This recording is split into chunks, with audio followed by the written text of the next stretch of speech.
Welcome back to Gold Derby. I'm Christopher Rosen. I'm joined by Joyce saying, Joyce, we had great news last week. The actors' strike is over, and it took all of about 10 minutes for the campaign machine to just start whirling. Well, all those emails were saved in drafts Do you for a think they very were? long time. A lot of them were composed, the first week of October Yeah, when negotiations started after the writer's strike ended. yeah. They were dormant for a month. It was like a starting gun. Just immediately, the requests I flowing don't in. think I've gotten more emails in my life than I have in the past 5 days. A lot of junkets scheduled, Yeah. a lot of talent moving in, lots of let's talk to this actor. And Uh, then the biggest move of all, as I predicted, you move Coleman Domingo just back into your almost best actor lineup. almost immediately. I'll give you reasons why. And I dropped Leo, which Well, I'm I sure you also I also expected. texted you last week I on Wednesday. I was like, when are you putting him back in? I And dropped Leo Ella, also. So that was my big play. Uh Here's the thing. A couple of reasons why I did this, Joyce. First of all, Coleman Domingo was immediately the first person out of the gate. It felt like just can't wait to get him in front of people. They did an event in DC over the weekend. Barack Obama was there, got a lot of headlines, doing a lot of interviews. and Michelle, don't forget Michelle. They Rude were to Michelle. producers on Rustin. Uh, Coleman, a lot of great photos of him all over the event. I love his pose. Do you notice that he does like a pose? He has like a specific pose in photos. It's really cool. He has his A lot like of hand people on his have that. belt. It's like Yeah, Mariah and her good side. it's great pick. He looks great in every single photo, and it's amazing no matter what. He has the same pose. It's a great pose. Immediately doing tons of interviews. So I was like, all right, he's out there. He's going for it. People love him, which we knew. And even if the response to the movie was less than thrilling, I would say, people love him. I'll give you a couple of reasons why I switched also. Barry Jenkins out there saying he loves the movie, just loved it so much. He was one of the people who were very psyched about it. And then I was looking at some other predictions, Joyce. Now, I had Leo out for I was like an early adopter on that. I don't think Leo's going to get nominated. Would you agree with that or no? I mean, you said that after we saw it in June, your first time. And So, then you were very reluctant to predict him. And then, as we recall, you dropped him for 2 weeks. And I said you'll put him back in once the movie comes out. And you did. so did all that, but I was like an early adopter on that. I would say, I would argue, and who knows, he could still get nominated. And I tell you, right, I was talking to people, and I was being told I was a lunatic for even thinking it's possible that he wouldn't get nominated. I have a $20 bet with IndieWire critic David Ehrlich that I'll have to Venmo him $20 if Leo gets nominated. So then I had him in. I had Paul Giamatti in. I took out Coleman, like we said. And then I was looking around on the internet this week, Joyce. I do that a lot. I don't know if you do as well. And I saw Scott Feinberg's predictions, and he has his up, and he had Leo out. And I was like, I can't go down like looking like I didn't have Leo out first. So I took him back out and put So Coleman you in. just want to be able to state claim that you were the first person to not predict Leo. Yes. This is part of that. This is Yes. just pride. It's always about pride. So that was my choice. So I have Coleman back in. Now we'll see how long this lasts. I mean, we know you're gonna make at least 222 changes It's before just January we said 23rd. this in the comment. I was like, I just really want to get 6 into 5. I'm going to spend a lot of time in the lab figuring out how I could put 6 people into 5 slots. We can, and that's the beauty of it. This is why things should always just be 5. It's not a participation contest. We don't need to expand to 6 like the Globes. So I'm, it's stressful this way, but it's more fun. makes it a whole lot easier. If it was 6, I'll just say that. But we don't need it to be. I know we don't need it to be We easy. don't need it to be. So Coleman Domingo back in. I mean, you knew this was going to happen. Like, come on, who are we kidding? It's on Netflix Friday, I believe, right? So, Well, yes, that's why, because when we recorded last Tuesday, the strike was not over yet, but I said you'll have him back in by the following week because it'll be on Netflix. I do think the strike ending is a big thing for him specifically, because I do think it is like great to get him out there, and people want to he's like very likable and a great presence. And I think that is part of, more so than like some of these other performers in this category. Like, I think he will benefit greatly from being out there front and center. So he is going to be out there front and center. He loves campaigning. He's done it a million times for the Emmys. He won. He did it last year for his short. So I like it interviewed was him also for like they were prepared because like obviously the talks had resumed, and it was like the movie's gonna drop on Netflix on the 17th. So it's like we gotta, it's not nothing's locked in, but we have to be prepared Right. if Just in anything case. happens. And Here's what I noticed. So tell me if you think this, just from the general ether of it, of Coleman #1, just right out in front. Willem Dafoe really hitting the ground running. Another one just out there immediately. no, that doesn't surprise me because Willem has always been, a good like promo horse, and he was on Smartless a couple months ago that was taped before the strike. And they were just talking at the end about like what he has coming up because he lives in Italy. So because he's in Yorgos Lanthimos, next film. So he was talking about that, and he was saying like, and then like we'll start promoting Poor Things at Venice in September, and you could tell like he is just very proud of this movie. Seems like he wants to talk about it. So like he's been ready to talk about this movie for months. So yeah. So he's going. He's ready, and he's talking about it. He's the other one, and then Bradley, obviously Cooper, would be the last, just out there hitting the ground running with the Carey Mulligan. Well, he, the CBS Sunday Morning sit down with the Bernstein kids, and then he surprised them. Yes. Yeah. And then there were a couple of influencer, it seemed like screenings this week in New York. I saw Lin-Manuel Miranda did a Q&A. That was on Monday. Neither of us went to that because we were at the Iron Claw. Yes. I was like regretting not seeing it when I saw the Lin-Manuel Miranda. Because you wanted to see LMN? Yeah. Or I wanted to hear Bradley Normal. talk about this movie. I did. And so I felt like those are like the three people so far who are like right in the wheelhouse. There was a red carpet premiere last night for we're doing this on Wednesday. So Tuesday night for Saltburn, saw all the cast there. Yeah, like these premieres were already scheduled, but now the stars can come out. Right. The stars are out. Yeah. I'm loving it. Love the campaigning. You love campaigning, so I'm very happy for you. The thing that made me laugh is there was a lot of right before the strike ended, there was a lot of consternation about how this is like an Oscar season like no other, and how it's going to be so messed up. And then I'm like, it ended, and now we're like, it's November 15th. It feels totally normal. Everybody's going to be fine. They could campaign for 3 months for this shit, so it's going to be fine. That was my takeaway. I mean, we talked about this early on about like when, like, I guess like when the latest the strikes could end, basically. And it's like, if it ends before Thanksgiving, it's totally fine. Because like once the holidays hit, like they're just off until January. Like nothing's gonna happen. Yeah. So, and then like, like things can still go on. Like they have to play catch up, but it'll mostly be like back to normal. Like, they've shifted into high gear. They can still film all the roundtables and actors on actors. Those are those are happening this weekend, I believe. Yes, it always happens this weekend, the weekend before Thanksgiving. So yeah. That was one of the only big changes I made. The other thing I did was I put Penelope Cruz in for Ferrari. Who did you drop? I had America Ferrara in there, and I dropped her. You did have her. And I'm almost on the cusp of dropping Emily Blunt altogether, but I haven't done that yet. Those are my big takeaways.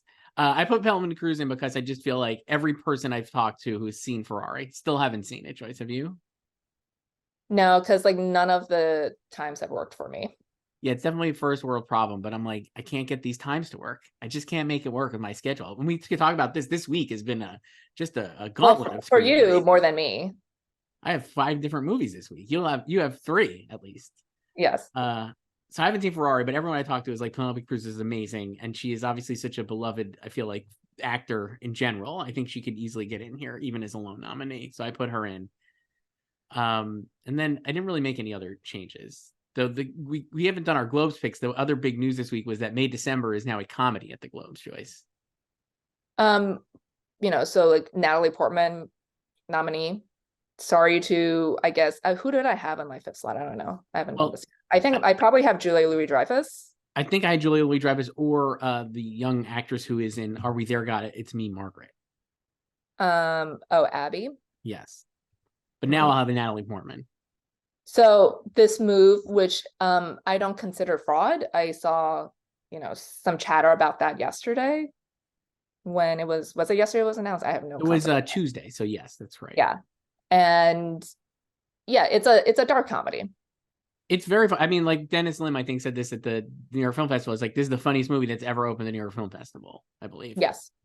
And A lot of laughs at it's that. funny. It's Yeah. definitely got it's got some serious moments. Yeah, I think people might think this is undercutting the because I wouldn't call it the plot, but just the plot point of, essentially like child rape, right? Like that's an aspect of the film, but that's not what the film is about. Right. So I think people think like it's wrong to label this a comedy when it addresses a serious subject matter like that. But the film itself is a dark comedy. It's very dark comedy. Charles Melton is another actor I think will be out there in full force from what I've seen in the campaign.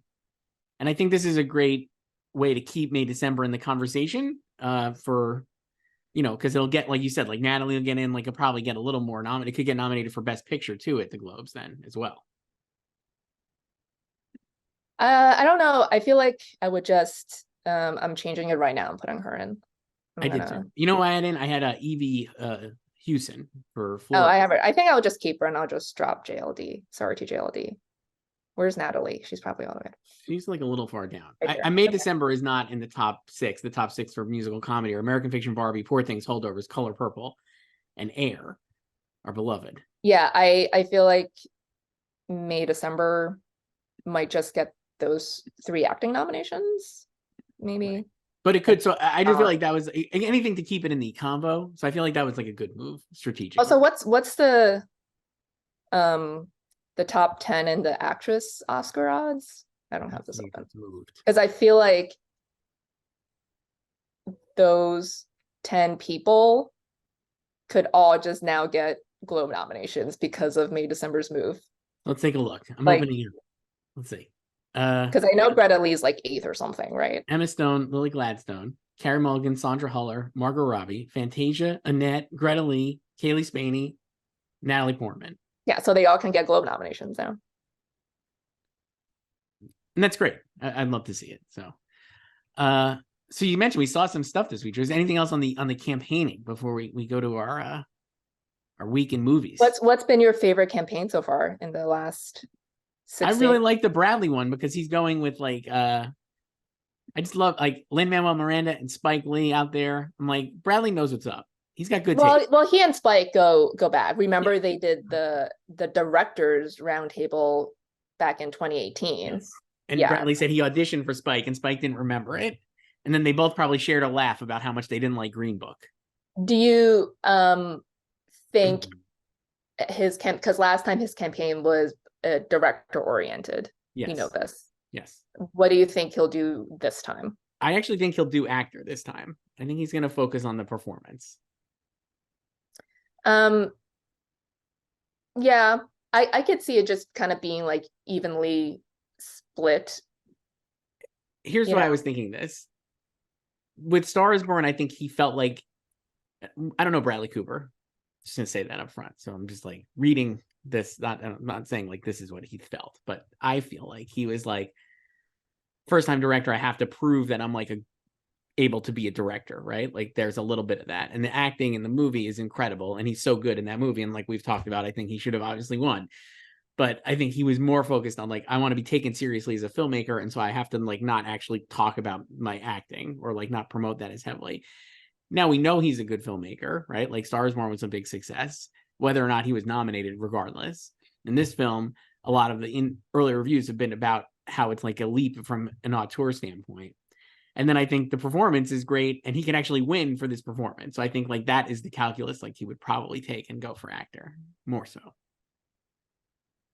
I definitely think I mean he's talked about like how much that snub hurt him. Yeah.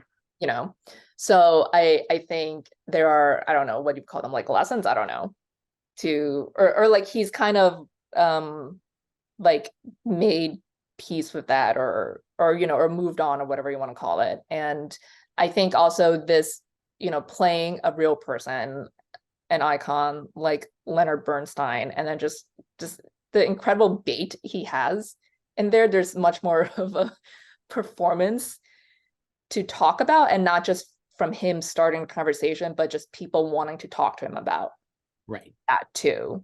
Just the whole cathedral scene. It's great. And yeah, and then there's the whole time with the family, right? Like the kids love the film and love his performance. So I think it's also easier for him to talk about the performance this time than maybe it was last time for a fictional character. And like you said, like it was his directorial debut. Right. And he wanted to be taken seriously. Right. I'm excited to see it. I think he's going to be, I think this weekend doing more stuff in LA too. So they're just going for it. He's been unleashed. So they're all unleashed. Yeah. Like he was always able to support it as a director, but he chose not to in Solidarity, obviously. So right. Yeah, and I think this will also help, I guess. So, like, I know they're doing like junkets for a lot of these movies, like we said. Some of the movies that haven't really had an impact yet, because like American Fiction and Color Purple have not really been injured by like not having the stars out because they're not, or even Poor Things, like any December movie, really. So like those will all kind of start ramping up. So I'm sure we'll be seeing a lot of Emma Stone and Jeffrey Wright, and Fantasia was on the cover of Variety this week already. So Variety has like 5 different Power of Women. So yeah. They did a lot of those. That was, all done pre-end of the strike. So yeah, they were done because it was like they're produced. It's like all different things, like charity stuff. Yeah. It's not tied in with their project. It just so happens they're in these major projects, but they have other interests and causes they support. Sure, right. That's like Timothée Chalamet was going to host SNL because of his fashion brand. Yeah, but now he could, sing parody songs. He was great. I don't watch SNL, you know this, so. I didn't watch it either, but I watched the clips, and he's great. I don't watch that either. Timothée Chalamet, what about this, Joyce? Future Oscar host. He'd be so good. Song and dance. Throw him up there. I don't need host. You know that. I don't. He would be like a mix of Franco and Anne Hathaway. Because he has the theater kid energy and then the cool, aloof energy. So he'll be stoned.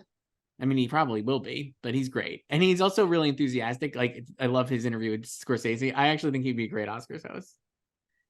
Okay. Chalamet. And he could do it to promote Wonka, but it's not Disney, so maybe not. They're going to tell him to fuck off, probably. But if I was producing it, that's who. You go start that campaign. He could host, and then they could have Zendaya host with him because it'll be Dune promo. Also, Warner Brothers. It's not going to work, I guess. I don't care. Again, you don't need hosts for these things. So we just saw the winners. Just read a press release for me. That's all I want. We missed our chance for that. So we saw Napoleon, Joyce, yesterday, Tuesday. It unveiled world premiere in France, I think. Yes, in Paris, obviously. And we saw it in the city. You saw it at the DGA Theater. I went to the Regal on 42nd Street. Wow. Yeah, I was with I love DJ screenings because it's like half the membership or like the audience, half the audience is there is usually the members. So, but I had a great time. Hilarious movie. Much funnier than expected. I had less of a great time than you. I don't think it's as successful as you did, but I do think I never said it was a successful movie. I don't think it's a bad movie. I just said it's a hilarious movie. I think it's like hilarious, but that the hilarity is not as consistent throughout. But it is Joaquin really does a thing. He's really doing it. It's kind of like a House of Gucci for me. Like I think of like Ridley's recent output. Last Duel is his best one. I agree. I would say I enjoyed Napoleon more than House of Gucci. I think Napoleon has a lot more of the camp that a lot of people expected in House of Gucci. But like they're kind of like on that same level to me. Like I do think Napoleon is inconsistent because you could really tell that this movie was supposed to be longer, and as Ridley has already told us, he's gonna have like a 4.5-hour cut that's gonna be on Apple. And I want to see that version because you could just tell while watching the movie things were cut, and just knowing going in that they were gonna cover Waterloo, it's like, well, they're gonna do his whole fucking career, like that's literally like his last battle. I'm like, that's a lot of ground to cover. and they obviously skip a lot of things. So it's kind of like vignette-y, because it like all of a sudden there's a battle, right? And the great battles, beautiful battles, just epic battles, great stuff there. But like Napoleon is this, he's a brilliant military tactician, and you never see any of the strategy before these battles. It's just like all of a sudden you just go into the battle, and it's a great sequence, and then it's over, and then there's no like breathing room after that. Like you don't really see kind of like the consequences, or like you're usually just kind of told what happens next. So a lot of facts are condensed, and then they're trying to do his whole like personal life backstory with Josephine, Vanessa Kirby. And if you read the New Yorker profile last week with Ridley, you could tell like they were really trying to drive that point. Like when I was reading it last week, I was like, this is just kind of like the Maestro narrative where they kind of want to be like, behind every great man is a great woman. And this is kind of like that, but it's like the flip side of it. It's kind of like Barbie and Poor Things. But what I liked about Napoleon was that he was, doing that thesis, but he was also subverting it, because it's like this great man is also a petty, insecure little bitch, and he acts like it in the movie. Yeah, I was like, it's very funny. I love that part of the movie was my favorite. Obviously, I don't agree. I think I'm not looking forward to the 4.5 hour cut, and I also thought there were way too many gowns, beautiful gowns, in terms of the battles, because I was just like you said, when you get like the first one is Tulum, right, or whatever, and then Austerlitz. That one is pretty great. The Austerlitz one. Austerlitz really, is the best really one. great. And the first one is great too, the Tulum one, because it's like kind of like ripped out of like Lord of the Rings, and I thought that was like a cool way to do it. But when we were watching it, and I'm like, I guess I'll spoiler alert this because people. It's not a spoiler because it's history. Josephine dies, and then he has to go get exiled, and then come back, and then goes to Waterloo. And I was like, oh my God, there's so much time left. Rupert Everett is in this movie. Like you told me, Rupert Everett is hilarious as hell, and he has an accent. I couldn't wait to see him, and I was like sitting there, and I'm like, how is he not in the movie yet? And then it's like a whole long Waterloo thing that I was just like, did you know he was playing Wellington, because Wellington is at Waterloo, and I Waterloo know, the last fucking battle. I was just like, this is going on for a long time. I think, to me, the best version of this movie is like, and again, if Ridley Scott was here, he would tell me straight up to fuck off, obviously. So I have no doubt that this is fine. So my thought was the best version of the movie I like watching, was Joaquin being a petty little bitch and Josephine being hilarious. And it was like him. I think it's like a mix of like his character from Inherent Vice plus Ron Burgundy, and then also Phantom Thread. That was like the whole vibe. Phoenix is so funny. And also like his gladiator character. He is so funny. There's a scene where he's arguing, I think, with like, I don't even know who it is. Is it an English diplomat or something? And he's like, yes, it's pretty early in the film, and he screams a hilarious line. There was a lot of laughter at my screening. And there was laughter in mine, but it definitely was like tempered by the fact that it's just incredibly long. And I wondered too, watching it, I was like, man, the other version of the movie, or just the version of the movie, which is just them like arguing basically and just being impossible, and like he's such a little asshole, and it's great. I just felt like Ridley was like super engaged with that part, and like the battle scenes, like we said, like they're good, they're very well executed, but I'm just like, I just didn't feel like it. Kind of just felt like not unnecessary, because like you're telling the whole story, like you said, we're going to go through his whole life, but I was just like, I don't feel like he's as interested in this part of it as he is in the kind of like toxic masculinity and like hilarious Napoleon shit.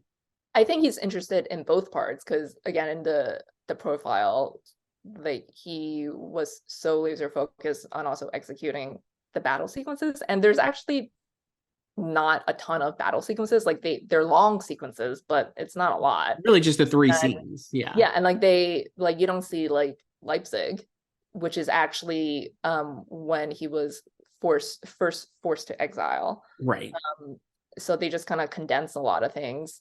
I assume that's in the 4.5 hour version. Well, yeah, so like that's I feel like, even though like 4.5 hours sounds so daunting, I feel like the pacing would actually be better and make sense whereas it was just a little bit more choppy with this 2.5 hour theatrical version where you can totally tell like things were cut down, and then he couldn't like devote as much time to certain things like like I want to see more of Vanessa Kirby in it too, so it's funny, there was like before this came out, there was like a lot of like, oh, she was going to be lead and then they're going to put her in supporting, right? And like a lead performance and blah blah blah, and I'm like, watching the version that we see, she's definitely a supporting character, so it didn't feel like it was like a lead performance. She's totally supporting, right?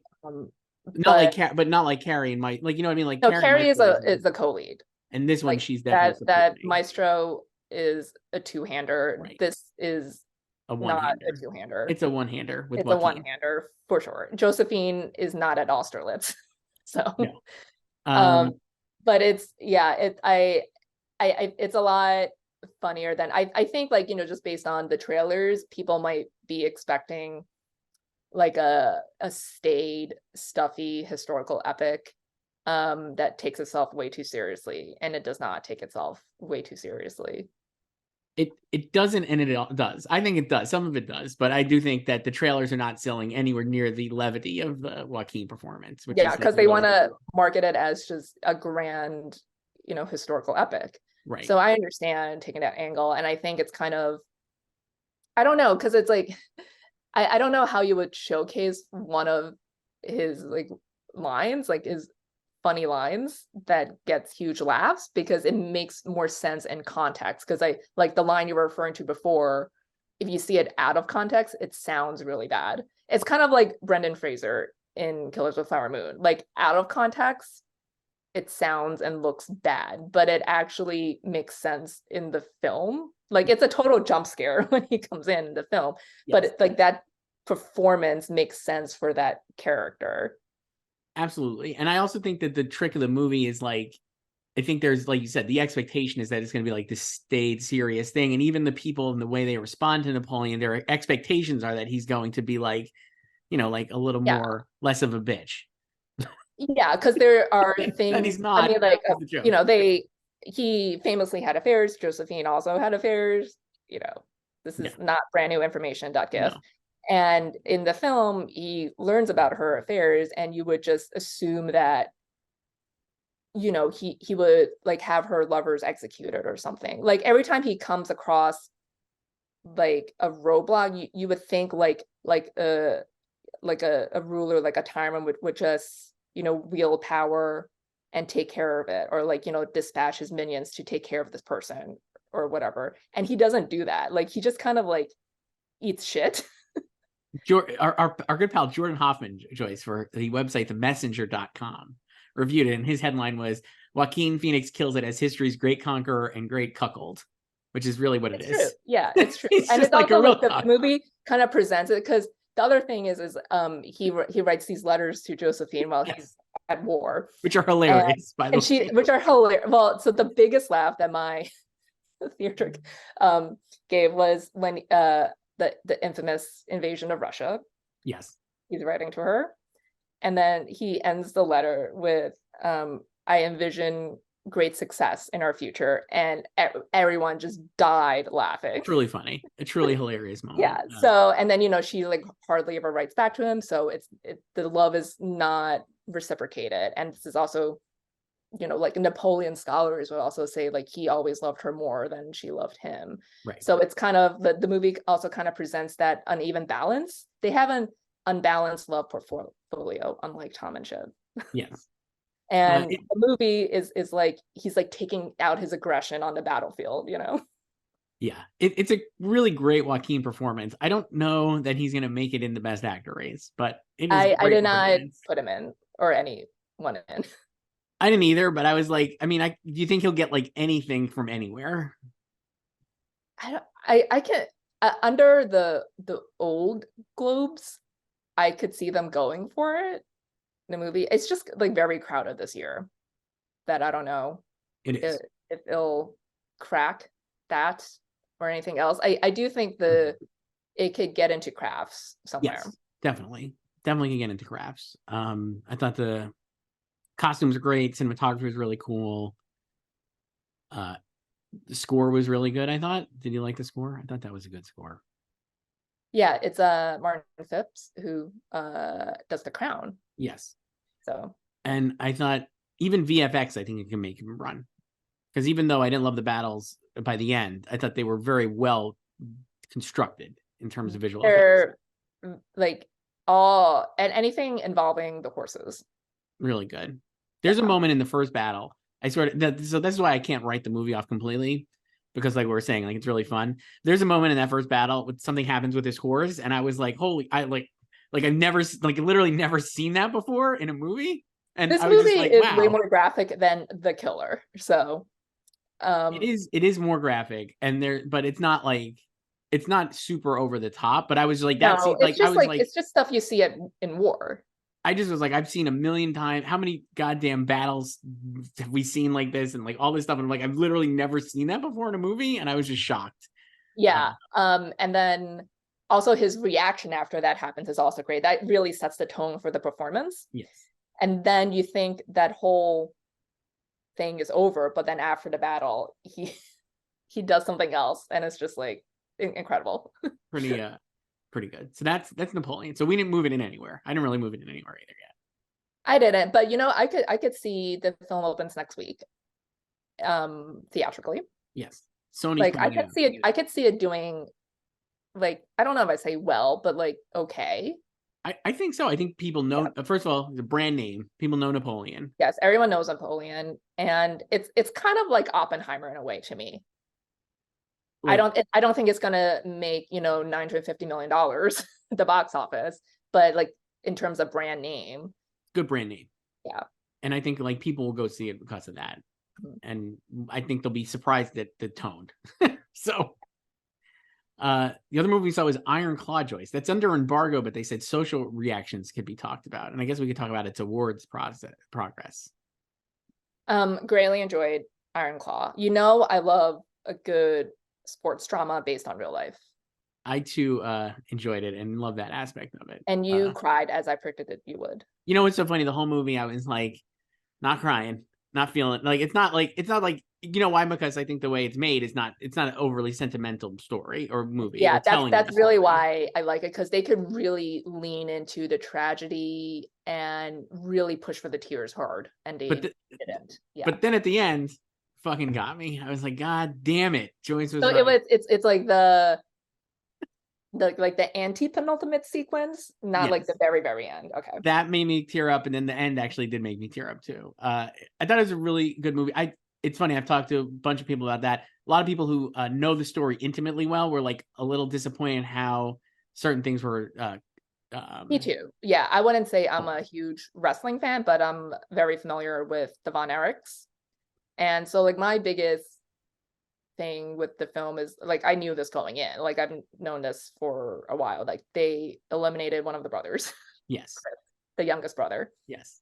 And Sean Durkin's explanation was that just for time. Right. I don't disagree, honestly, because it's a pretty bleak story, and adding another brher to die. But it's also real life. Like it would make sense, I guess, if this were a fictional story, or if he was just telling a story of a fictional family inspired by like totally different names. But it's like, this actually happened to this family. Like they had 6 sons and 5 of them died. Right. And it's very tragic. And they kind of transferred some of Chris's attributes to Mike. Yes.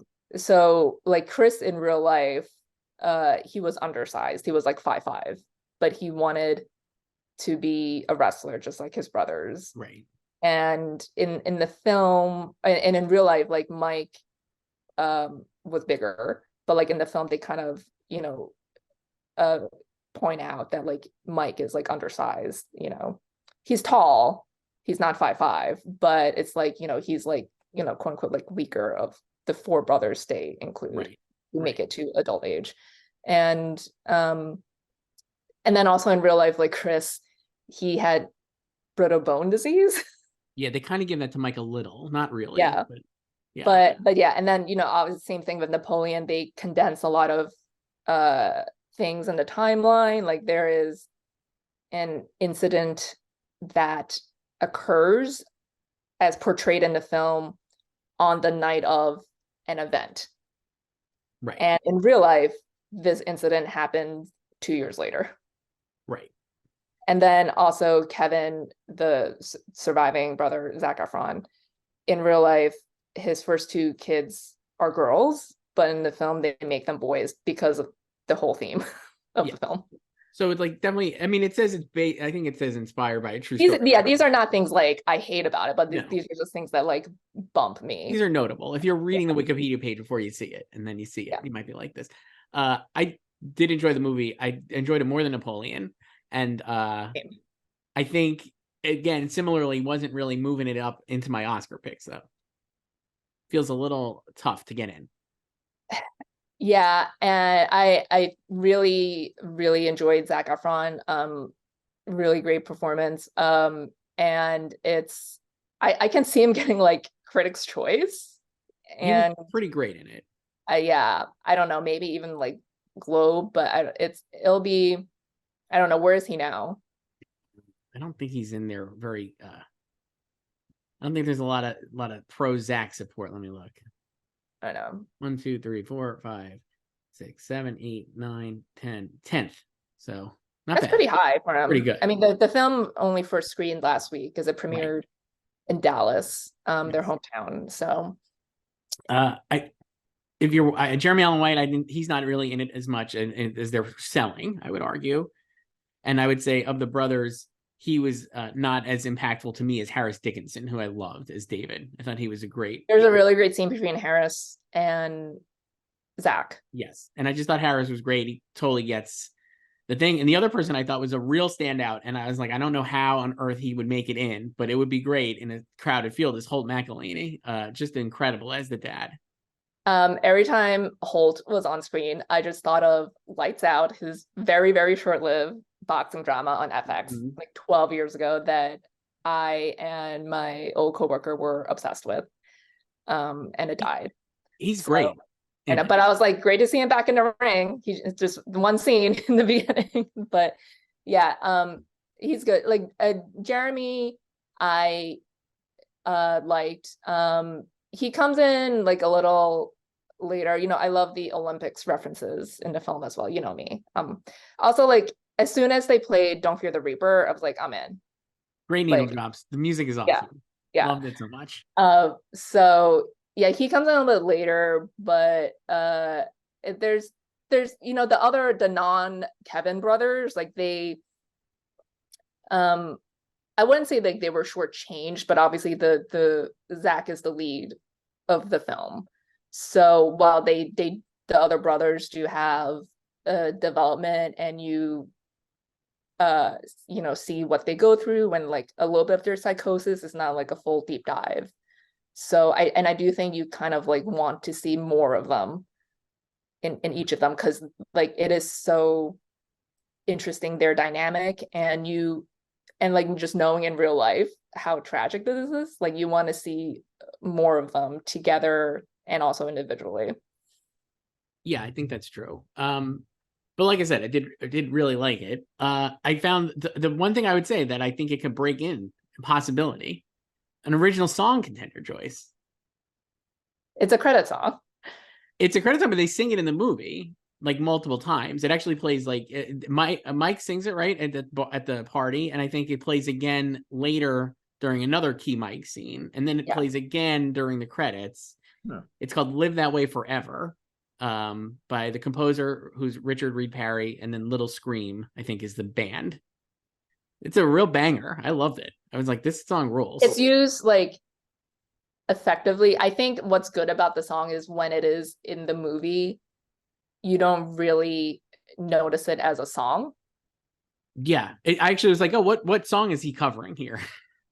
I didn't know what it was. I was like, I don't know this song. So like Mike in real life did not want to be a wrestler, right? But he was forced to follow in the family business. So but yeah, like it's like the full credit song. It's great. I thought that song was great. I was like, it could really maybe get in. It's a tough field, obviously. We're adding like a bunch of musicals and Barbie, but I was like, this song is really good, and I would not be surprised if it made like short lists and got in. But I mean, who knows? Yeah, I don't know. I don't like. I guess maybe screenplay, but I don't know. I thought maybe cinematography would be a play, beautifully shot, and I Yeah, thought the editing was good too. For the all editing is good. wrestling. Yeah, the wrestling scenes are great, and just what they choose to show and not to show, I think was really effective.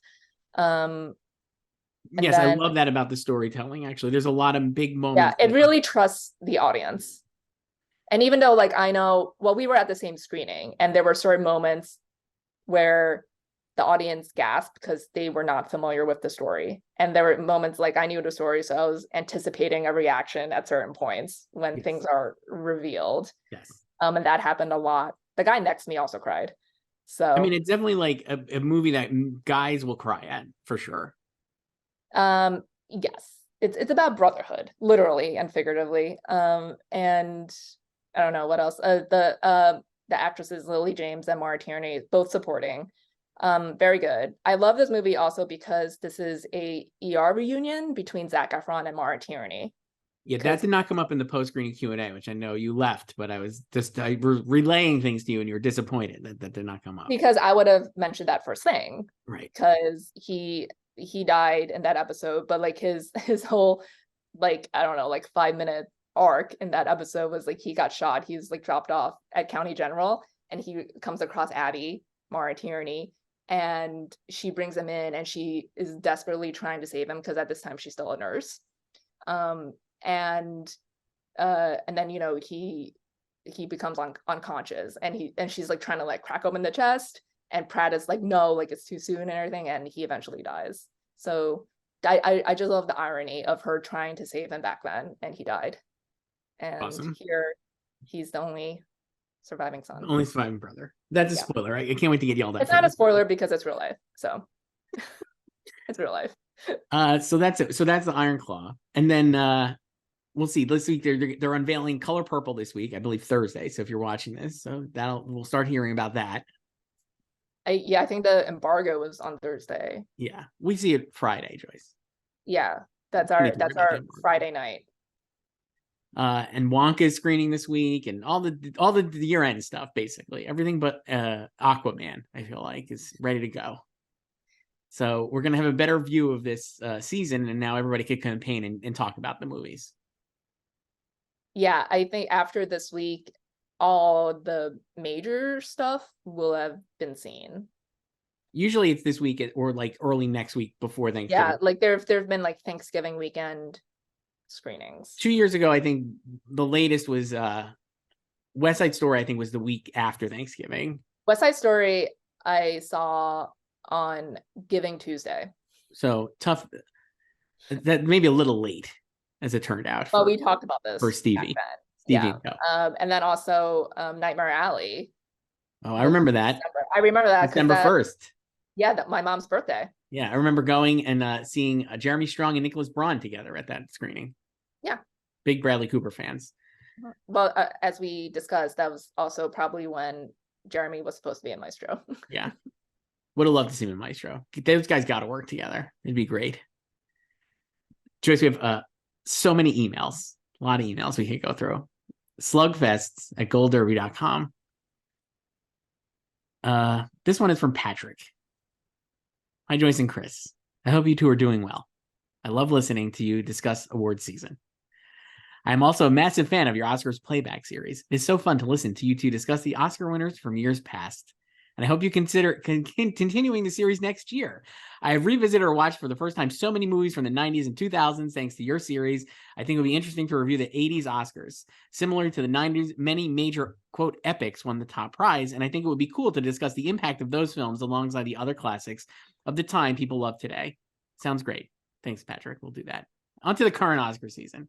I've seen others put forward the idea that Barbie potentially winning Best Picture if it wins SAG Ensemble, WGA, and maybe even PGA And I'm curious to hear your opinions on this. Do you think Barbie could build momentum with a win at SAG to carry it to Best Picture? I know this year's WGA ceremony moved to around a month after the Oscars. How do you think this will or won't impact the Oscars race? Personally, out of the major contenders I've seen thus far, Oppenheimer is my far and away favorite, with Anatomy of a Fall in second. Thanks for reading, and I look forward to continue tuning in. That's from Patrick. Well, you're the Barbie stan here. I do think it can win Best Picture, Joyce. I know this is nutty, but I really think it could. SAG, I think it could win SAG. It's going to be a very competitive SAG ensemble this year because you have a lot of big ensembles. Oppenheimer, Barbie, Kills the Flower Moon, perhaps, American Fiction, Color Purple. Do you think Poor Things is on that list? Yeah, like I think it can get in. So I do think Barbie can win SAG though. And we know that SAG loves the actors, like, are the major branch here, and they're going to love, if they love something, it's great. But also, like, Black Panther won and Hidden Figures won, and those movies did not win Best Picture. So I could see a winning SAG ensemble. I could honestly see it winning PGA, though I really feel like Oppenheimer would win PGA based on its box office performance and the fact that it's a harder sell, I would argue. Certainly for a producer, probably be more impressed with close to $1 billion for a 3-hour drama about Robert Oppenheimer. But I do think Barbie can win Best Picture. I don't know if it's going to happen. I haven't predicted it yet, but it's not out of the question.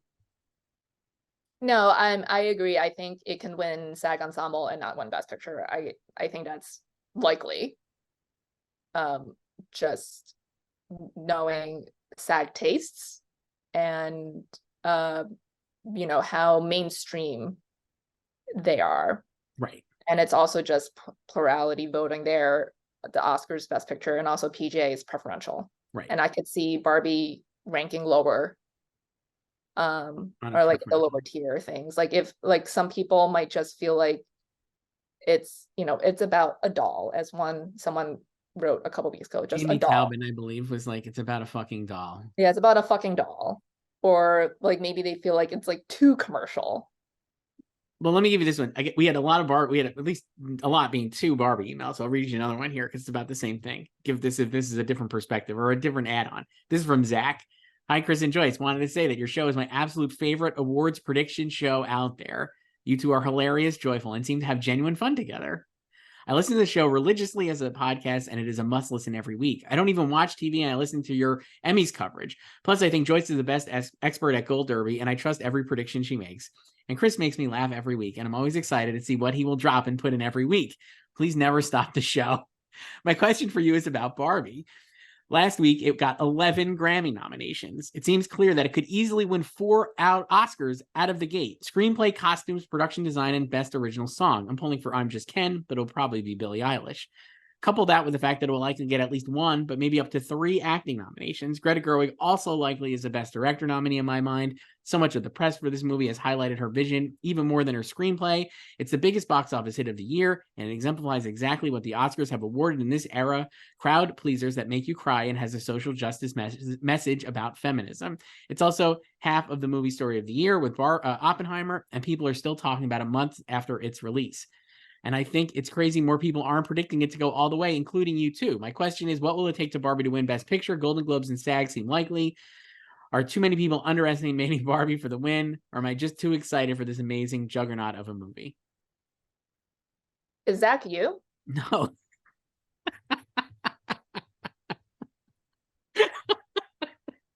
I mean, but you, again, why don't you have it in first?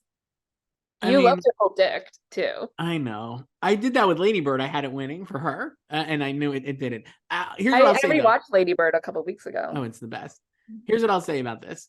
I do think it could. The reason I think it actually could win is because I think on a preferential ballot, a lot of the departments will rank it high, and I do think it could win those Oscars right there, right? And I think that plus the cast could really help it on a preferential ballot because I just feel like everyone likes it, even if they don't take it super seriously, and the people who love it. So I don't know. I mean, maybe I should put it in first. It would not shock me, but if it won, but I think it has a better chance of winning like these other Oscars, like below the line. Yeah, like I could totally see it winning those Oscars, and not Best Picture. I've made the Black Panther comp before. like it could win the same type of Oscars. Not score, but song instead, you know? And I think like in a vacuum on paper, it has all the makings of something you would say is a Best Picture winner. The problem is it's a very competitive year, and a lot of other films check those boxes as well. Right.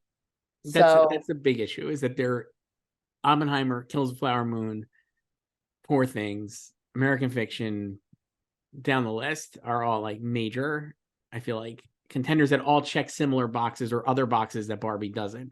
But one thing I will say, the one thing I think separates it from like Black Panther and like even Top Gun Maverick, which obviously, you know, I like loved last year, would have loved to see win Best Picture, is that there is another layer to the story. It is about a fucking doll, but there is another layer to the story that I think is not that is taken more seriously because it's Greta Gerwig and Noah Baumbach, whether that's right or wrong, compared to like something like Black Panther, which is a Marvel movie or whatever, or Top Gun, which is like a Top Gun movie.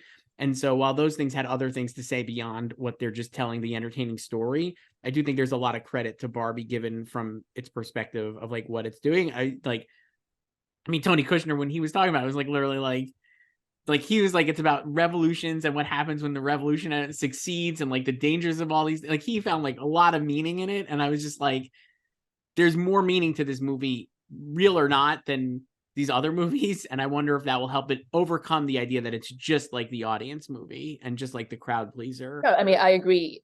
It has important themes, but again, other contenders here have important themes as well. Well, that's why I don't have a winning yet, Joyce. But yeah, I don't know. I could see it. I still think it's going to get a lot of nominations. Though I did drop America Ferrera finally for Penelope Cruz, like I said. Yeah, I could see her like getting in at SAG. I could see SAG supporting actress being super chaotic. I can't wait. It's going to be the best. It's going to be so much fun. This one's from Tony. Hi, Chris and Joyce. I hope you're having a wonderful day. Something that bugs me every year when I see different predictions from various outlets is that all too often people ignore the fact that the vast majority of the time, the Best Picture winner also wins a screenplay category. I went back and counted, only 3 times since 2010, when the picture noms were expanded to 10, has the Best Picture winner not won its respective screenplay award. That means about 80% of the time. The Best Picture winner also wins screenplay. Going even further back, it's only happened an additional 3 times since 2000. That percentage dips to like 75%, but it's still high. Yet every year I see people thinking they'll spread the wealth. Like last year when everybody had Banshees winning original screenplay, or the Birdman year where people thought Boyhood or Grand Budapest might take the same race. Do you think this is a year where that might split? I currently have Oppenheimer winning picture and adapted screenplay. Though I admit this is a year where the link might be weaker than most years, but I'm not budging yet. I also have Past Lives winning original, which admittedly is just speculative in this case, as it has a sudden surge late in the season. Thanks again for the great discussion, Tony. I agree. In the preferential era, we know that there's a stronger link between screenplay and picture than directing, right, and picture. And yeah, like he clocked those Hope Dictions of Banshees last year. I know several people who were just dying on that hill that Banshees was gonna win original screenplay. I'm like, it's gonna be Everything Everywhere. Like clearly it's gonna be this movie that they love. And yeah, same thing with Birdman, just the Boyhood stands thinking could take it. Also, you know, Birdman was divisive. Right. You know, Marty this week, you know, really had them shook when he chose Birdman. I love the chaos of that. I love that because I was just like, I love that because people just like project their own thoughts on like famous people and what they should like. And then Marty's out there being like I stand Birdman. Birdman rules, Once a Time in Hollywood rules, like all these problematic movies that people don't like for whatever reason. Yeah, because they want their fave to feel the same way that they do. It was awesome. I just loved it so much. I love seeing it. But no, so yeah, I mean, this year adapted is way stronger than original, and all the top tier contenders, or most of them, are in adapted. So right now in adapted, the top pick is Kills the Flower Moon is in first. Then Oppenheimer, Poor Things, American Fiction, and Zone of Interest. I have all 5 of those getting nominated. but I have American Fiction winning and then Oppenheimer in second, which is maybe stupid because I have Oppenheimer winning Best Picture. I have Oppie, American Fiction, Poor Things, Killers, and Zone. So maybe I should just put Oppie in first. I mean, you can, like, who cares? You could say, I mean, it could be in first because you think it's the most likely to be nominated at this Yeah, I'll point. do that. I'm putting that. I'm making a change. Another change. Who was that? Who was saying they look? Zach, I made another change. He'll be like, Zach, your alias. So hold on, let me tell Zach. Hey, Zach. but yeah, I think like if Oppenheimer was winning and it's just steamrolling, then like it can probably just pick up screenplay as well. And I mean, like, the knock on Nolan has always been like his scripts are the weakest part of his film, or they're not like emotional enough. But one of their talking points with this script is like it's written in the first person, right? It's you're completely inside Oppie's head. They're definitely playing that up. Yeah, they're definitely playing up the. Yeah, the it's just accent. like the Flower Moon narrative is like, oh, we rewrote this whole story. Like it's not like the book. It's not following like Tom White's perspective. Everyone has their talking points. In original, I have Barbie winning, even though it might not even get nominated there. And then I have Holdovers and Past Lives. I have Holdovers in first. People still loving Holdovers, Joyce, at least on the film Twitter. It's doing very well at the box office. On the film Twitter, people still love it. Yeah. So I don't want, before we were talking about possible Best Picture winners, I didn't mention it because I don't know, but. Well, I guess like with that one, it probably feels like if we're talking about like social importance, like the least quote unquote important. Yeah. I think if Alexander Payne had wrote the script, same script. This is why you didn't want to predict it back in March. I know, but that's why I don't think it's going to win, but whatever, we'll see. It's the weaker category, so it doesn't. Yeah. I think if Holdovers were to win Best Picture, it would win this. It would be like a spotlight, That would make a lot of sense. So email us at slugfest@goldderby.com. This one is from Arthur. Hi, Joyce and Chris. Seems like we're in a year where quite a few contenders have, quote, secondary non-eligible projects that could help their visibility for a nomination win. Emma Stone has The Curse. Greta Lee has The Morning Show. Jodie Foster has True Detective. Jeremy Allen White has The Bear. Iowa Debris has 50 different projects, which could help her get a Comedy Golden Globe nomination, etc. Normally, I would not put much weight on this, but I think you can make an argument that Matthew McConaughey's win was helped by his standout role in True Detective. Any thoughts? I think a lot of people play up this factor, like they have an additional project than I personally do. Like, I think Matthew won because it was the McConaissance and True Detective was just part of that. But he was gearing up for that the year before with Magic Mike and Bernie, and like we knew Dallas Buyers Club was on the docket. And he had Wolf of Wall Street that year too. Yeah. Just a winning cameo. And so I don't think obviously having additional projects does not hurt you. It helps you. But I think people overestimate how much it might help a person. We just had, who was it? Like Zach just said like he doesn't watch TV. Yeah. So like probably a lot of them don't watch TV either, especially with 7,000 shows out. Yeah, not sure how many people are checking out The Curse, right? For Emma. So, and Curse is also long episodes. Yeah, I got notes on that. Could have been a little long. A little long in the tooth. A little long. Got some notes. Yeah. I don't think it hurts them, obviously. But I feel like we've talked about this before with Greta Lee and The Morning Show. We did. Like, I think if they just love her in past lives, they'll just vote for her in past lives. Right. I don't like, think it's not going to be like, oh, I really liked her on The Morning Show, so now I'm going to vote for her for past lives. Right. I agree. I agree with this. Yeah. So like if you're like in SAG, maybe you'll vote for her for The Morning Show in SAG. Yeah. This one's from Nick. Picture director correlation was the subject. Hi, Joyce and Chris. Having seen Killers of the Flower Moon, I'm feeling its Oscar success will look more like The Irishman, which went 0 for 10. Since these races often come down to the two main frontrunners, I'm wondering what might eclipse Flower Moon. Looking at the odds, Poor Things is sitting in third place in both picture and director. Maybe the race will resemble 2018 when Nolan was an early frontrunner with Dunkirk, but ultimately was beat by a weird, fantastical, female-driven, acclaimed auteur movie, The Shape of Water. I haven't seen it yet, but that sounds a lot like Poor Things. Any thoughts? That's from Nick. I would only say the difference is that I never believed Dunkirk would win or Nolan would win. Mm-hmm. Or that I think I had that both of them as my placeholder number one for like 6 months. Right. So, but I do think that if Poor Things were to win Best Picture, then Yorgos would win Director too. Like, I don't think it would be a split. Like, I think the picture director split would be like if American Fiction or Holdovers won, and then a more like techie auteur type movie would win director. I think I've been starting to think about this like this. I think Oppenheimer and Nolan will win, and I have them winning. And I'm not ready to say it. It's not a lock, obviously, but I feel like that is the most likely outcome, that Oppenheimer wins Best Picture and Nolan wins Best Director. I think if American Fiction wins Best Picture, I could see actually Scorsese winning Best Director, not Nolan. I think if they split, I think Nolan would win both, or he won't win anything.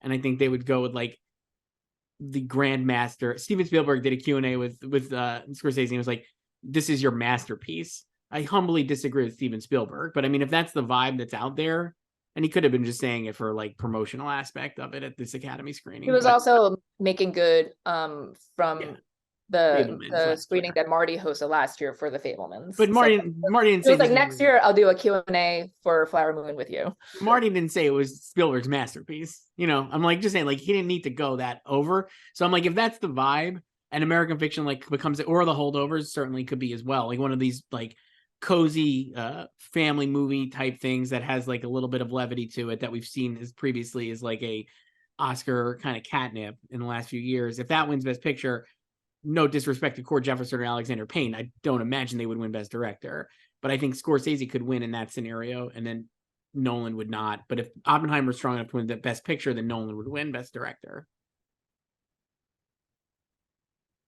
So, but you don't think, like, what do you estimate are the chances that Nolan would win in a split if like American Fiction won? Because I think if it's split like that, he could still win director. He could still win. I would say it's like the third of the three options to me.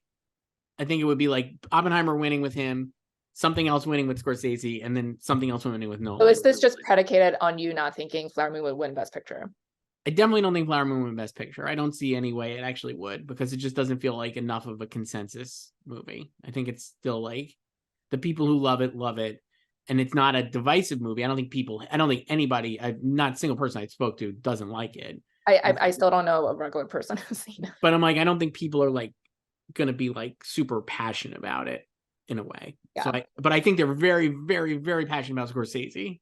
Like people like, or even more so than Irishman year, and more so than like Hugo or Aviator, like all those like lot of nominations, nothing going on, not a lot of wins. So I think he could win. I do think this is probably his best chance at a win since The Departed. Yes. Like definitely. I think I would have been totally fine, if not excited, if he had won for Wolf of Wall Street, but he was just not winning. He was not beating Alfonso. Right. Here, you know. So I think this is like his best chance to win a second. But I also kind of feel like a lot of this, the belief in him is hinging on this might be the last time we can award him, and just, you know, like the narrative of like he needs a second more so than the actual filmmaking. I think that's part of it. I also think that, and I mean, like Oppenheimer remains my favorite movie of the year, and I like it a lot more than Kills of Flower Moon, just like pound for pound. But I will say, like, the thing that I love about Flower Moon is that in all of Scorsese's movies is he really makes you think, and like he obviously, like, I think that's a unique thing now for filmmakers, right? Like I just feel like even, you know what I mean? Like Nolan is doing the same, like Nolan's definitely not like making a moral judgment on anything either. So like, but I just feel like Scorsese's doing it so well. It just feels like so unique in the way he's making movies that I feel like that helps him get a little ahead. But I'm still going Oppenheimer, Nolan. But I do think Scorsese is very, very competitive to win. And if he does, I don't think Oppenheimer wins Best Picture then. So who do you think's winning DGA? Because DGA, remember, is way broader. I actually think Nolan would win. Branch. I think Nolan would win DGA. I think Scorsese could win at the Globes again. I mean, they gave it to him for Hugo. And I think Scorsese could win for film, I think Scorsese could win for Critics' Choice too. Or they could just tie. They might tie. And then I think Nolan would win at BAFTA. And so then you go into the Oscars with a big split. Nolan with BAFTA and DGA, Scorsese with like Critics' Choice and Globes, and probably like New York Film Critics Circle, at least. Like I don't think Nolan's gonna be. That's super important. Well, no, but I don't think like Nolan's gonna be winning any like the major critic. He might win like NBR or something, right? Like he's not gonna win like. I mean, I wouldn't rule him out for it. I think a lot of the members of these groups love Oppenheimer. I mean, what's not to love, Joyce? So I wouldn't, and like it's not like he's been amply rewarded by these groups before for his previous films. True. So but yeah, I still have him and Oppie ahead. So this one's from Faisal. Joyce emailed us at slugfest@goldderby.com. Our old pal Faisal. Faisal follows me up on Letterboxd, Joyce. I know because I see him liking some of my. Did you log your rating for Iron Claw and Napoleon? I didn't do Iron Claw because again, I think it's review embargo. It's, I don't know how seriously they take this or if anybody even looks at it. But for Napoleon, I was toying between a 2.5 and a 3, and I landed on a 3. Yeah, I would put it around there, like 3.5. And I said Joaquin Phoenix plays Napoleon as Ron Burgundy meets Doc Sportello if he starred in Phantom Thread, and that movie is pretty great. Too bad about the other 2 hours. It's a little harsh, but you got to go for the jokes. Like I mean, I was like, oh, this is like 2.5 hours, and I did not find it interminable as you did. Like it was long. You also saw it in the afternoon. But like I saw Iron Claw at night, and it's like 2:12. Like it's not. Like I don't mind long movies if the pacing is fine, if it's good. And I guess I just was, because I was so much more interested in the Josephine Napoleon dynamic when she dies, and then there's like 40 minutes left of the movie and it's like Waterloo and you know what's going to happen. I just was like not as engaged. Yeah, like it's like I know the movie's not over until we do Waterloo. I just wish it was. Happening. I was like, wouldn't it have been subversive to just end like it if you know world history, you know Waterloo. I know, but I was like, can we end it before Waterloo? What if that's the twist? There is no Waterloo. But, I like it's long, but I think it's just, it was just like cut down, and I guess I was never like, I need this to end right now. Right. Which I felt about other films. Oh, certainly. So anyway, here's Face All. Hi, Joyce and Chris. Really enjoying the weekly Slugfest. Perfect entertainment for my comically long, un-La La Land-esque LA commute. My question this week is concerned with the technicalities of Oscars nomination voting. This I feel like will be good for you, Joyce, because you're good at this stuff. You actually know what you're talking about. Firstly, who decides on shortlists? Is it a voting process or selected by a few head branch members? And then in the categories without shortlists, how do the branch members vote for nominees? Do they write down and rank the 5 films they wish to nominate out of the blue, check off and rank 5 films from a ballot listing all the films, or is it something else entirely? If it's the second option, I'm assuming there's a way you can still write in a Michelle Williams or Lily Gladstone for supporting actress. Finally, would you say that this process affects the type of films nominated? For instance, if voters had to list 5 films outside of their favorites, what they've seen and liked, wouldn't they just fill out the rest of their 5 with films everybody has been talking about? Say Oppenheimer or Kills the Flower Moon, because I don't know if most voters really take the time to think of their top 5, and also because how else are we usually able to predict the same 4 or 5 every year? Let's face all. I mean, it's just branch voters doing the short lists. Right. And is it all the whole branch then who does the short list? No. Okay. So it's just like select people, and then for the nomination phase, it's members of the whole branch. Right. Do it, because they also have like they have to make reels. like the VFX team of like a movie of Guardians or whatever, they put together the reel, and then there's like a whole day that they go to like the Academy Theater or whatever, Mm-hmm. and then all these potential people show their reel. This is what we did for Rocket, Right. And then that's how they, cull it down. But I don't even remember, that was so long. It's like the other.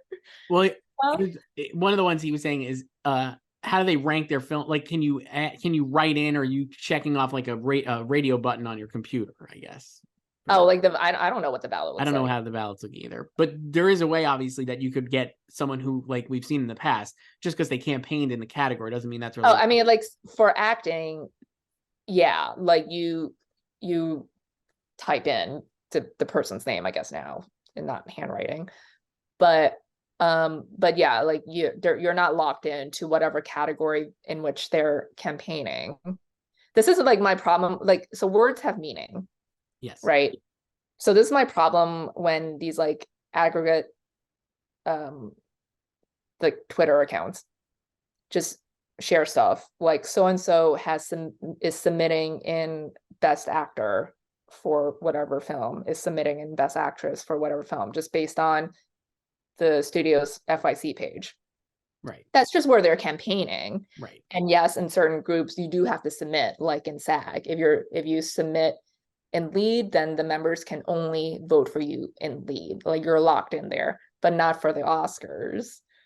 So it's wrong to say so-and-so is submitting in Best Actress for the Oscars. They're just campaigning in Best Actress for the Oscars, but the members can still nominate the person in whatever category they want.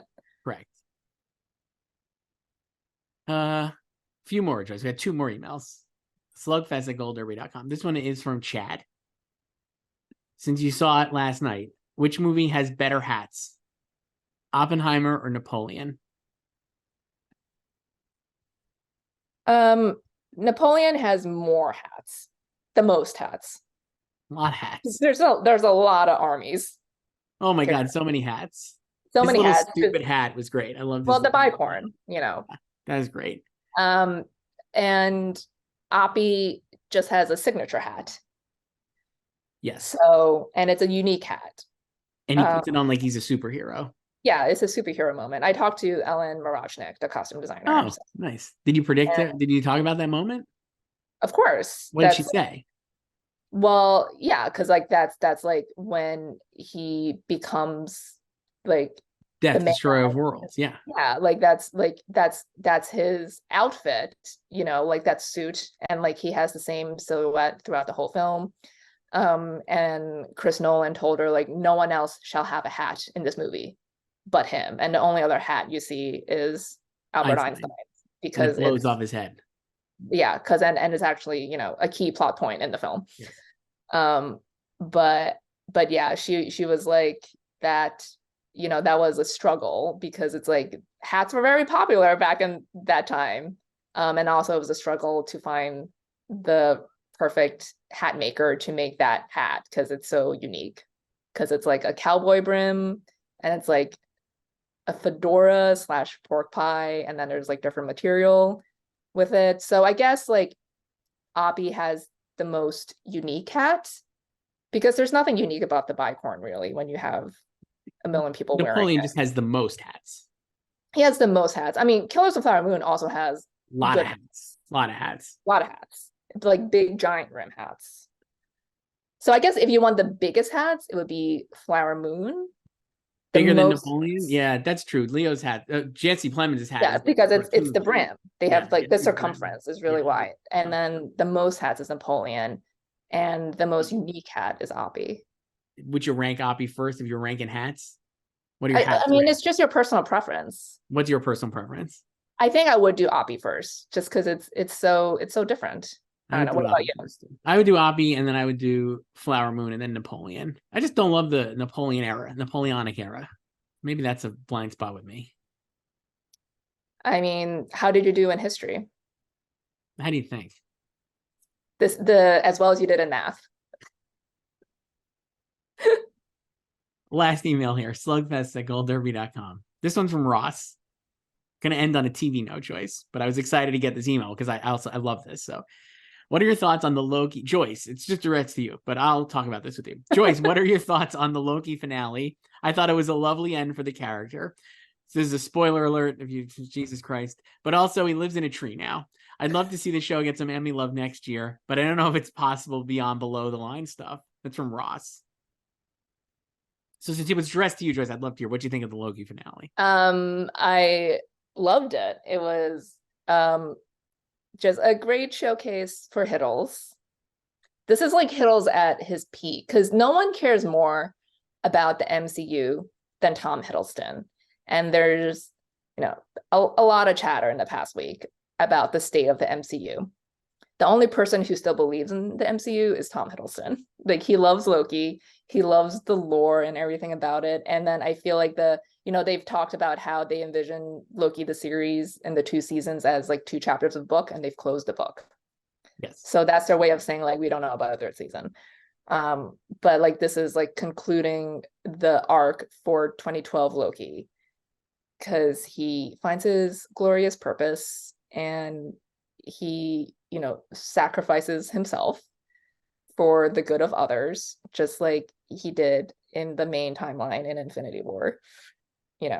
Just a different path there. Yep. So I thought it was like a good arc for the character. And then the first act of the finale was just hysterical. Just Hiddles, full tilt, high comedy.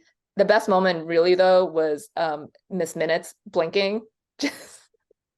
I needed more Miss Minutes, but if that was like pretty, I think we see her once more later, but if like that was all we were gonna get of Miss Minutes, the perfect cameo in the finale from Miss Minutes. And yeah, he lives in a tree now, Loki. He's holding the multiverse together. I love the finale so much. It is like one of my favorite Marvel. And remember, you did not like the season. I did not think this season was very good. I love the first season. It's definitely my favorite Marvel show. And then this season, I was like, the first episode I thought was good. And then I was pretty disappointed when they're adding in like new characters that don't seem to mean anything and had no real stakes to the story. It felt like Loki was really sidelined in the first like 3 episodes and even the first 4 episodes. Then the 5th episode I thought was really good. Like the end game kind of like spoof basically. And then the finale was just incredible. Like you said, full Tom experience as Loki. I would love to. He will never get an Emmy nomination, but he should actually get it just for the finale. I thought it was like one of the best performances in like any Marvel thing. It would definitely be his tape. He's absolutely hilarious. I was like, I love him so much. It had everything I loved about the first season in the finale. So I understand why they needed to do all the setup in the first 4 episodes basically to get to the finale. But I was like, man, like a lot of these Marvel shows, looking back, I wish it was like 2 episodes and then like another 2 for the finale, basically, It's I think like they're drawn out. Yeah, like I think they're also kind of like hamstrung by just the entire multiverse thing. Like if the show were able to stand on its own, I think it would look different, even if it ends up in the same place.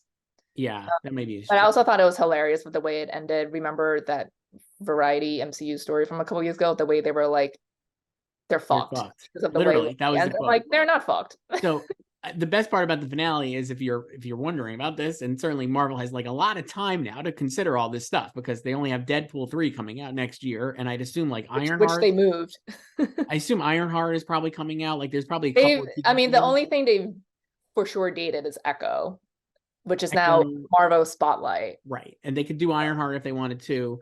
And then they have the Agatha spinoff whenever. So those are like the 3 shows I guess they have coming down the line.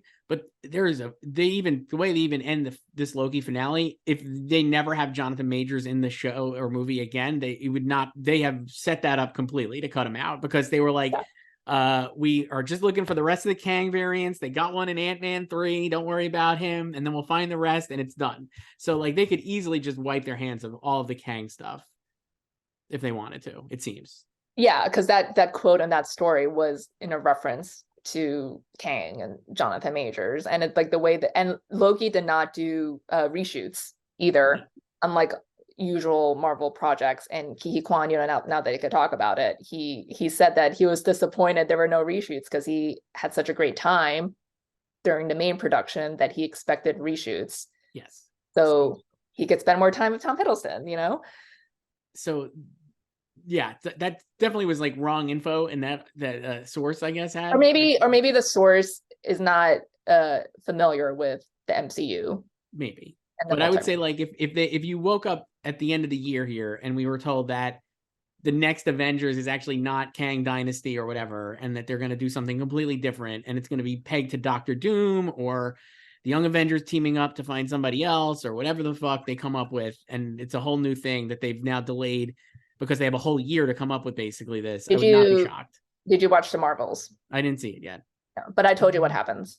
Yeah, and I read the spoilers. Yeah, so. And then like they tee up a lot of things. Yes. In the Marvels. So I just love the Loki finale. And from an Emmy standpoint, I would say if Natalie Holt doesn't win an Emmy, there's something wrong with the Emmys. That would be my takeaway. Well, I would already say that if Bertel does not win this year. So it's the greatest MCU score and theme I've ever heard. I think it's so. Did you feel the same way when the score played over the credits and the remix? It was how I felt about when Bertel remixes the Succession scores. Awesome. Like the way Natalie remixes the Loki scores. And yeah, all the craft stuff is great. Like it got a bunch of below the line nominations for season 1. And I think it could get in again, especially, with a barren field. Loki also did well for season 1 at the Guilds. Yes. It got WGA nominations. So I think if they put the finale in, it could get in. So but like acting wise, I don't know. No way he's gonna get in, but it was like my favorite. I just was like, it's an incredible performance. He's so charming, and again, I guess overall, I'd say the first season I'd say is like an A, and I'd say the second season like a B, but the finale is like an A+. It's just and I love that they called it Glorious Purpose again, which is the series finale title. Everything is just full circle. So I haven't seen the Marvels, like we said, so you may be able to speak on this better than me, certainly with more of an authority. But as somebody who's seen a bunch of the trailer about 300 fucking times, I would say I was so impressed with how Loki looks visually and like how well all the aspects of it look incredible compared to what I've seen in the clips from the Marvels, which looks very much like a TV show. And Loki looks like a feature to me. I don't know why. Now you're just being a film snob. I guess I am, but You're does look right now. Loki looks like incredible. Like all the production. Loki looks the best, but I wouldn't say it like looks like a film more than a TV show. It just looks okay. Marvels looks like it looks better than the Marvels, but I wouldn't say it looks like a film. Like Marvels looks like a TV show. Yeah, Marvels looks like filmed it as a TV show, and like I think they definitely put in a lot more effort probably into it. So it looks great. Marvels. Like it's I would say the effects are better than like Ant-Man. Okay. Ant-Man famously not perhaps finished on the effects front. Somebody in the comments last week, I read the comments, Joyce, so that's a problem. Somebody was like, Chris, you're a fucking dummy because you said Ant-Man, you don't like the MCU anymore, and the Ant-Man you said it was bad. And I was like, I don't remember if I said it was bad because I actually remember liking it at the time. It just kind of completely went off my head. I don't remember anything about it really. I don't really hate any MCU movie. Like they're enjoyable and some are obviously better than the others. And I would say Quantumania was just weak all around. Yeah. And because like one of the issues is that they were just trying so hard to make it like a main event for like the Kang storyline and the multiverse, and I think Ant-Man works best when it's like low stakes, like the first 2 films. Yeah, definitely. So yeah, I don't actually think I've seen all of them except for the Marvels so far, which I will still see. I'm sure I'm gonna go see it. Like it's less than 2 hours. I know, that's why I could go see it like in my local theater here. But yeah, I don't hate any of them, but I definitely like the recent ones have been the weakest, I would say. That would be my like from Eternals, which I actually don't really like and never saw again. Black Widow's perfectly fine. Thor 4, Black Panther, those are not the best and the brightest of Marvel. No, but I think it was always maybe not expected, but just them having to go through a reset and some growing pains after most of their main Avengers said goodbye after the Infinity Saga. So they have to reboot. And obviously losing Chadwick Boseman, that's tragic, but also not great from their storytelling standpoint. And so yeah, it's kind of rough. And then they've expanded to TV. So they're just juggling a lot of balls. There was a lot made in the Puck newsletter about about Bob Iger being like, we're going to do quality over quantity, which felt like a little bit of the hot dog meme guy going like, we're trying to find the guy who did this, right? Because it was like Iger who like supercharged the idea. You did it to yourself. So, right. So, but I think, but the other thing is, I know some people like some of my friends, they're not completely caught up yet on the MCU just because they haven't had time to watch some shows and a lot of the movies. And I think some people also feel like they can't, or like they have to tap out because they don't have time to catch up. And I think this is also an erroneous notion that you need to watch everything to be in the know, because you really don't. Like, you can watch the Marvels not having seen WandaVision or Miss Marvel. Right. Because they give some quick exposition as to how they got their powers. I'm assuming you've seen Captain Marvel at this point since it made over $1 billion, so, but it's also been 4 years. Right. But I think that's just, I think people need to get that out of their heads if they feel like they're tapping out of Marvel. I mean, me personally, I feel like none of it feels as essential as it once. Like, I would have never in a million years missed a Marvel thing. That was also back when there were no TV shows. I think the addition of the shows has really disrupted people's viewing habits. Like, Secret Invasion is a show I did not finish and don't really. I read about it. I finished that, and let me tell you, just not great, Bob. Moon Knight is another one. I was not the most. Yeah, and then like was it last week we talked about this? Like, there's just so many new characters that just exist now and no follow up. Yeah. That's these people again. That's an issue, but I'm still like, we'll see. I'm always going to bet on Kevin Feige because he's had such a great track record. So, and then now people just want to see Fantastic Four and X-Men. Yeah, so. Who knows? We'll see. Joyce, this was so much fun. Next week we'll be back early because it's Thanksgiving week, so we'll record on Tuesday, and I guess post on Wednesday, or do you want to post Thursday? We should post Wednesday. We get a Thanksgiving pod. People will be eating their Thanksgiving dinner. Who's going to be watching this when they're eating their dinner?